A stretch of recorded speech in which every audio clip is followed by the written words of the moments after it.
It's small and quaint and everything small business owner Tiffany Elton wanted. One here. But as the St. John's woman has learned, not everything is as it seems from the outside. For the first couple of months, I was very happy and thought I made it. Thought I was going to be okay, thought I had security and protection.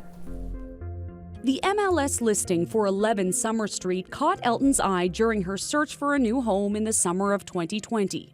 Perfectly maintained and recently renovated, built in 1986, move-in ready. The house looked great. I thought it was perfect. New floors, new tile, new cabinet, newly painted, and it was staged really well. And it said it was newly renovated. So I had no reason to not believe that it was true, and it looked perfect. It was the rats that alerted Elton to the issue. It was the spring of 2021, and Elton went outside her house to find where the rodents were getting in. It didn't take long to spot the problem. I quickly realized by lying on my stomach in front of the house, there was a hole the size of a garage door across the front foundation.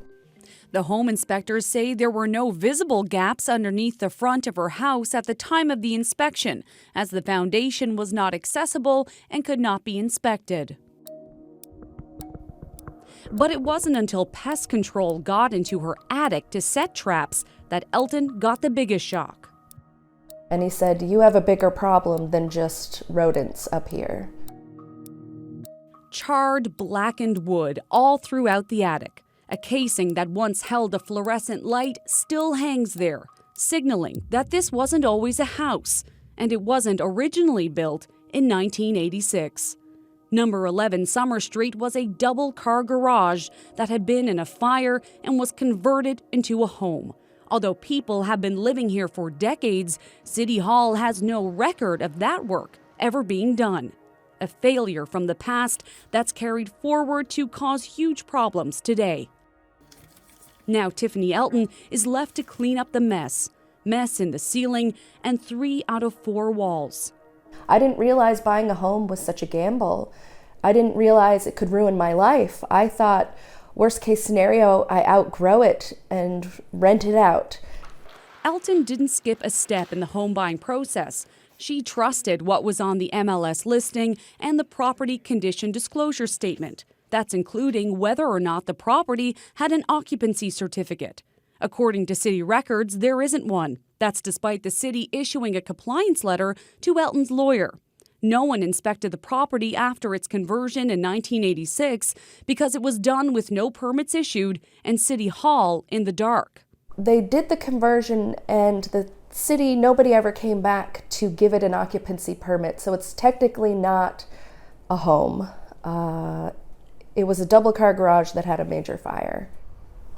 So the question is, how can this happen?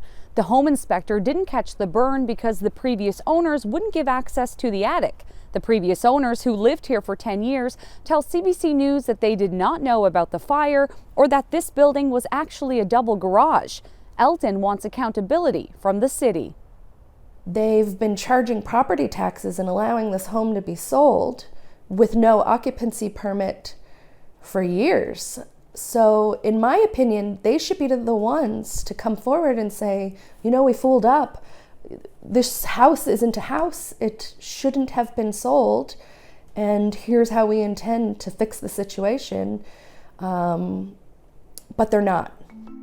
Elton has been back and forth with the city for 10 months and says she's lost thousands of dollars with inspections and legal fees.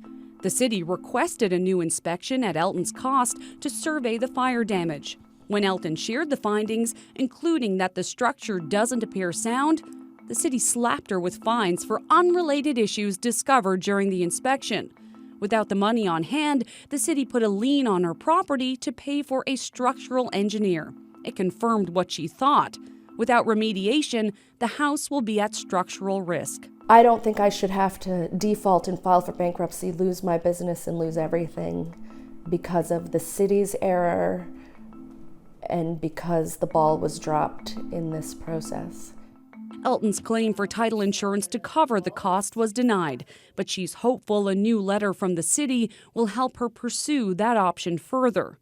The city of St. John's declined to make anyone available for an interview, but in a statement called Elton's situation very unfortunate and said that compliance letters deal with zoning, assessments owed, and any outstanding permits. It does not deal with occupancy status or trigger an inspection of the property. But that's no comfort for Tiffany Elton. She says if she loses her home, she'll also lose a space which she uses to create jewelry and other products for her downtown business.